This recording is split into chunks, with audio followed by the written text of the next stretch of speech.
দর্শক, এবার রাজধানীর বাইরে থেকে কাঁচা পণ্যের যোগানো বাজার দামের পরিস্থিতির খবর জানবো। এই বিষয়ে আরো বিস্তারিত জানাতে সুনামগঞ্জ থেকে আমাদের সাথে যুক্ত হচ্ছেন সহকর্মী আর জুয়েল।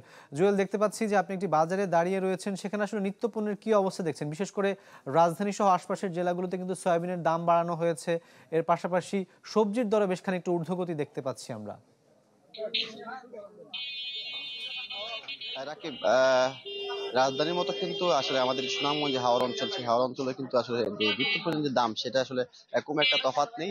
গেল এক সপ্তাহে যে পরিমাণ দাম ছিল সে তার সেই সব নিত্যপণ্যের দাম কিছুটা বেড়েছে। আমরা এখানে দেখেছি তেল 189 টাকা করে লিটার বিক্রি হচ্ছে, যেটা লিটারে 5 টাকা করে বেড়েছে, এবং চিনি 110 টাকা, ডাল 100 টাকা করে বিক্রি হচ্ছে। তবে সবচেয়ে সংখ্যার জায়গায় যেটি হচ্ছে যে হাওর অঞ্চলে সবচেয়ে গেল 1 মাস ধরে সবজির যে দাম ছিল সেটি কিন্তু এখনো ঊর্ধ্বমুখী আছে। সুনামগঞ্জের যে প্রত্যেকটা সবজির দাম কিন্তু আহ, এখনো ঊর্ধ্বমুখী আছে।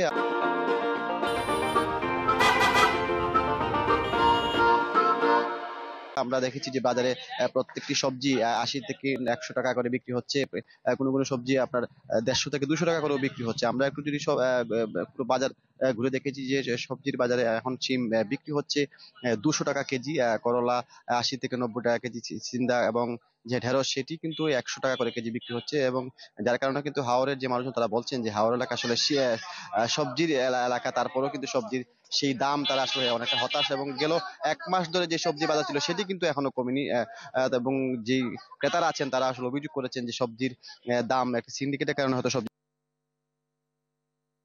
সবজির যে চাহিদা সেটি আসলে কম, যার কারণে আমদানি এবং কম, রপ্তানি যার দুটোই কারণে কম।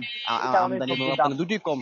এর কারণে সবজির দাম, প্রত্যেকটা সবজির দাম বেশি। কাঁচামরিচ এখনো 300 টাকা কেজি বিক্রি হচ্ছে, এবং যদিও আলুর বাজার কিছু কম, আলু বিক্রি হচ্ছে 20 টাকা করে কেজি। তো সব মিলিয়ে সবজির বাজার এখনো ঊর্ধ্বমুখী। সেই দামের কারণে অনেকটা হতাশ যে ক্রেতারা এবং বিক্রেতারা বলছেন চাহিদা না থাকার কারণে এই সবজির দামের এখনো কমে আসছে না। সেটা হয়তো শীত শীত মৌসুম আসলে সবজির উৎপাদনের পরে কিছুটা কমতে পারে। রাকিব।